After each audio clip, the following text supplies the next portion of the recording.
Oh, wait, say it escapably. We're here again with the Aeneid, and today we're going to be talking about the Wanderings of Aeneas. When we last left off, Aeneas had escaped from the city, tragically lost his wife, but had saved his father and son, and he finds himself in front of 2,000 Trojans without clear direction. Um, they watch the Greeks take their city away. They are scared, lost. They've taken random disordered things out of the city. A detail that I love is that apparently someone took like furniture out of the city. Someone's got like a nice bed that they took with them. These are people who were panicked and had no direction. They all look to Aeneas immediately for leadership. They basically start treating him like their king, and he rises to the occasion. He talks to his father Anchises. They perform religious rites, and they get an omen. They get a sign from the gods. It says that we have to return to the land of our ancestors. They build 20 ships, and they set out. The first land that they claim is right across Straits in a place called Thrace. They actually try to name it Aenea. But the thing is, Aeneas, as soon as he gets to the place, they are going to make a sacrifice, thank the gods. And when he pulls roots out of the ground, blood spurts up after it. Aeneas gets a vision. A Trojan prince named Polydorus had been sent to this area to keep him away from the war. And he had like a large amount of money. Priam was basically sending them there to the Thracian king, saying, "Take care of my son, keep him safe. All this money is yours." The Thracian king murders the kid, takes all the money, and because the Greeks were already at the Trojan war site, they never even heard about this. Obviously, this is a terrible omen. If something freaks you out in these stories, it's supposed to. And Aeneas picks up and they set out again. They set out to Crete, where an ancestor of theirs had lived and ruled. They get to Crete, though. Turns out, no, we meant your other ancestor. After they settle in Crete, a plague hits some of the Trojans, and they take omens again. This time it's more clear. They're supposed to be traveling to Italy, where a different ancestor, Dardanus, had been king. The next place of note that they get to is all the way on the other side of the Greek peninsula. So they go completely around Greece. Again, the Greeks are there. They don't want to see them again. And they get to this small island called Strophides. At Strophides, they see wild animals, sheep, cattle, things like that. And they decide to sacrifice a bunch of them, eat them, and basically rest here for a bit.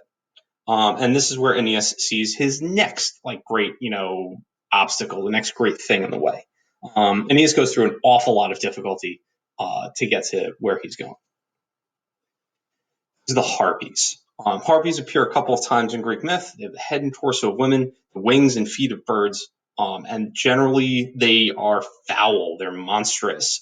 They stink. Like birds, they defecate on everything.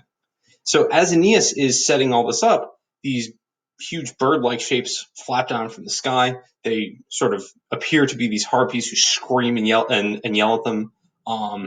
Even though they're monsters, they know human speech, and they accuse the Trojans of stealing their food, and there's a huge fight over it. You have to remember that a lot of people who got out of Troy were soldiers, and they're led by a great leader in general. So they're actually able to fight back the harpies. But the leader of the harpies, Kalino, who I drew here for you guys, curses Aeneas. He curses the Trojan, or she curses the Trojans, and basically says that before your journey is over, before you actually settle, you will starve to the point where you'll want to gnaw on your tables. Anchises immediately starts praying in an attempt to avert this. When someone says like a big curse like that, though, especially in a story like this, you can expect something to happen. This is a bad, bad sign. So with the, most of their food ruined by the filth of these harpies and like their terrible battle, they get back into their ships and they keep going. We get a nice reference here to the Odyssey. Aeneas and his soldiers actually land on the same island where Odysseus had landed possibly years before. And they find a shipwrecked sailor who, runs up to them, waving his hands, his beard is grown out, his clothes are all torn, and begs the Trojans to take them with him. And he says, the thing's trying to eat me.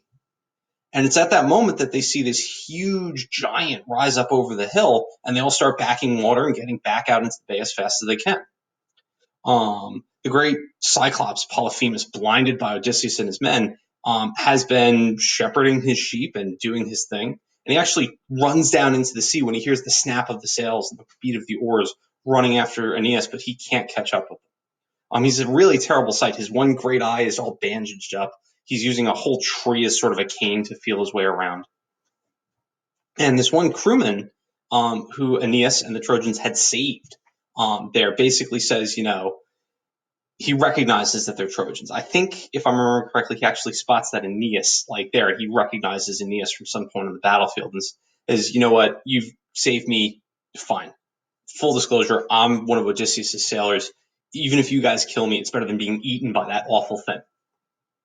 And Aeneas shows what kind of hero he is. He says, of course we're not going to kill you.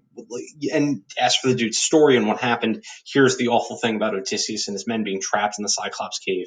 And saves this guy and takes him with him. And that guy ends up being a loyal follower of Aeneas for the rest of the book. As they go on, Aeneas and his people start getting closer to the western shore of Greece, like around where Ithaca is and other stuff like that. And they find out that a bunch of Trojans have actually overthrown their king and set up a little Troy, and they head to this place.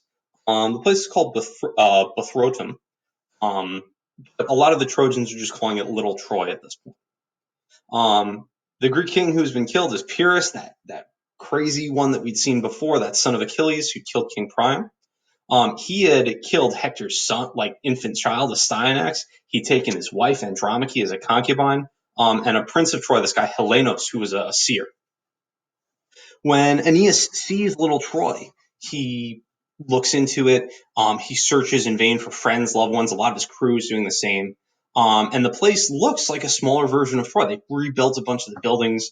They've laid out new streets in a way that reminds people of the city, though on a much smaller scale. Of course, Aeneas isn't going to find Creusa. He knows that she's dead.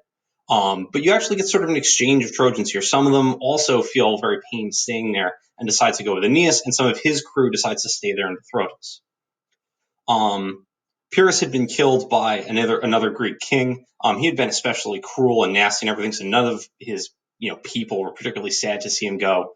And the Greeks generally are very sick of fighting at this point, so they don't even want to really try to take back all these slaves here. Helenos gives Aeneas really clear instructions. Says you got to go to Italy, you got to go all the way around Italy again, to the other side of it.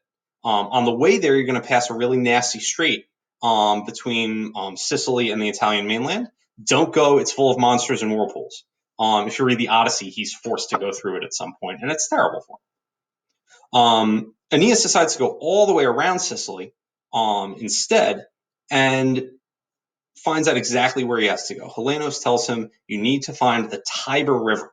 And on the Tiber River, you're going to see a great sow, a great mother pig with 30 young suckling to it. Pigs eat trash and stuff, yeah, but their main use is that you eat them.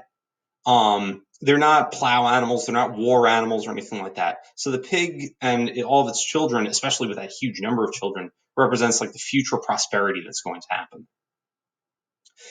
Aeneas and his people set out, and they start making their way to this new homeland of theirs. And at this point, things are starting to look good for Aeneas. We're going to cover what happens to him when he actually stops in Sicily for a little bit, and another, crazy couple of twists and turns after that in the next video. For here, you want to think of the big points. You want to think that it took Aeneas a couple of years to settle anywhere, this whole idea that they were looking for the land of their ancestors. And you want to remember that prophecy that we got from Celaeno, that he's going to have to gnaw on the Trojans will have to gnaw on their tables because terrible hunger will drive them to do it. That's it for this video. Take care, and we'll see you in the next one.